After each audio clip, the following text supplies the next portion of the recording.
50세 은퇴자들의 피눈물 나는 후회. 중요한 것은 돈 버는 기술이 아니다. 역사상 유명한 주식 트레이더였던 제시 리버모어를 아시나요?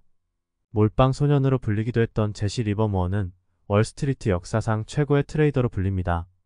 많은 이들이 그의 삶을 살펴봅니다. 엄청난 트레이딩 성공의 비밀을 알기 위해서겠죠. 금전적 성공을 위해 더 나은 방법은 그가 저질렀던 여러 실수를 알아보고 거기에서 교훈을 얻는 것이 될 것입니다. 진정한 부자가 될 수 있는 단서를 찾을 수 있습니다. 현대의 투자자들에게 훨씬 더 중요한 것은 상품과 주식시장에서 거둔 그의 업적보다는 실패한 사생활에서 교훈을 얻는 것입니다. 1929년 주식시장 붕괴 과정에서 제시 리버모어는 주식시장 폭락에 베팅함으로써 1억 달러를 벌어들였습니다. 1929년 10월 다시 끔찍한 시장 폭락이 일어난 후 리버모어가 집으로 돌아오자 아내와 장모는 눈물을 흘리면서 그를 맞이했습니다.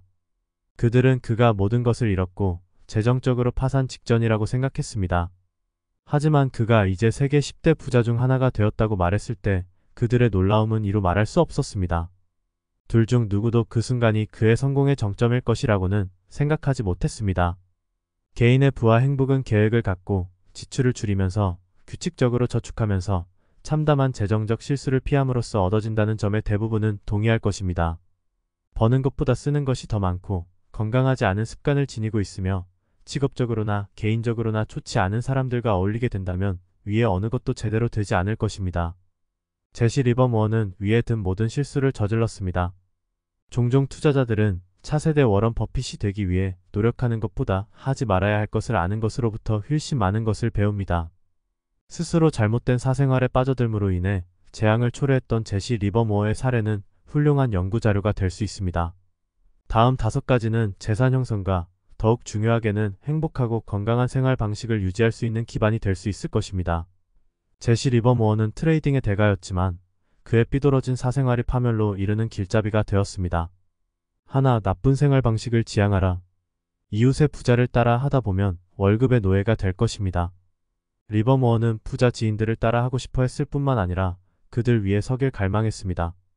1922년 그는 25만 달러를 주고 뉴욕 그레이트 넥에 있는 저택을 샀습니다. 이 저택을 고치는데 100만 달러를 더 썼습니다. 여기에는 은그릇 20만 달러어치, 옥 장식품 30만 5천 달러어치, 가구 11만 달러어치가 포함되었습니다. 그 1922년 당시에는 상위 1% 부자들에게 온수 설비가 최고의 사치품이었음을 기억해야겠습니다. 둘, 결혼을 잘하라. 제대로 된 배우자를 선택하는 것은 불을 쌓는데 없어서는 안 될 부분입니다. 배우자가 재산 중 절반 이상을 들고 떠나고도 포춘 500대 부자에 드는 것은 아주 어렵습니다. 게다가 결혼을 몇 번씩 하다 보면 이런 문제가 점점 더 커집니다. 제시 리버모어는 3차례 결혼했습니다.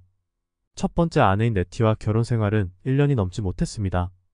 놀라운 점은 이 둘은 서로 보지도 않으면서 17년이나 혼인관계를 이어갔다는 것입니다. 리버모어는 네티와 이혼한 후 전 지그펠드 거리였던 도로시와 결혼했는데 이후 그녀는 알코올 중독으로 밝혀졌습니다. 또한 그녀는 자기 엄마를 데려와 함께 살았습니다.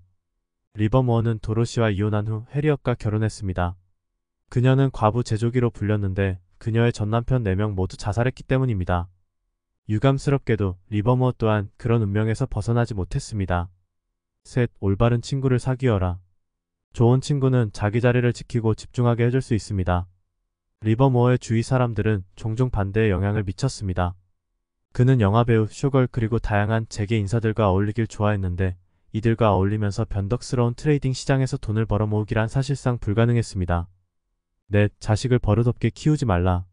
자식을 페리스 힐튼처럼 키우게 되면 가정의 재산이나 사회나 재앙이나 다름없는 일이 될 것입니다. 리버모어는 아들들과 많은 시간을 같이 보낼 기회가 없었습니다. 그는 이를 벌충하기 위해 아들들에게 아낌없이 돈을 썼습니다. 가족 소유로 고급 열차 객실을 갖고 있었고 몇 척의 요트는 물론 어이없게 들리겠지만 80명이나 되는 개인 비서를 고용하고 있었습니다. 이런 모든 과소비의 결과는 재앙과 비극이었습니다. 그의 아들 제시 리버모어 2세는 경찰관 살해 시도로 인한 종신형을 피하기 위해 자살을 시도했습니다. 유감스럽게도 리버모어의 손자 또한 자살했습니다. 5. 건강한 습관을 찾아라. 건강한 습관을 체득함으로써 스트레스를 줄이고 삶의 질을 높일 수 있습니다. 이를 통해 가능한 한 병을 줄이고 의료 비용을 낮출 수 있습니다. 이는 다시 부를 쌓아가는 데 도움이 됩니다. 리버모어는 트레이딩을 하지 않을 때면 종종 판비치에 위치한 최고급 술집에서 도박을 즐겼습니다.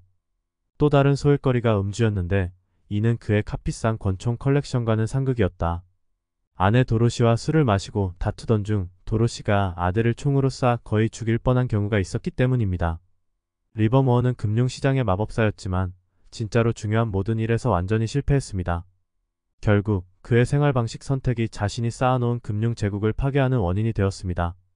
공정하게 말하면 아마도 리버모어는 오늘날로 치면 조울증과 양극성 장애를 겪고 있었을지도 모릅니다.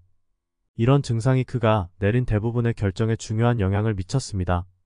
결국 리버모어는 올바로 사서 굳건하게 깔고 앉아 있어라 라는 자신의 가장 유명한 어록 중 하나와 반대로 행동했습니다.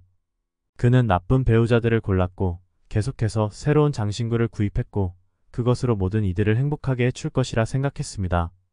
그리고 손실이 불어나게 놔뒀습니다. 제시 리버모어에게 배우는 오늘의 교훈. 중요한 것은 돈 버는 기술,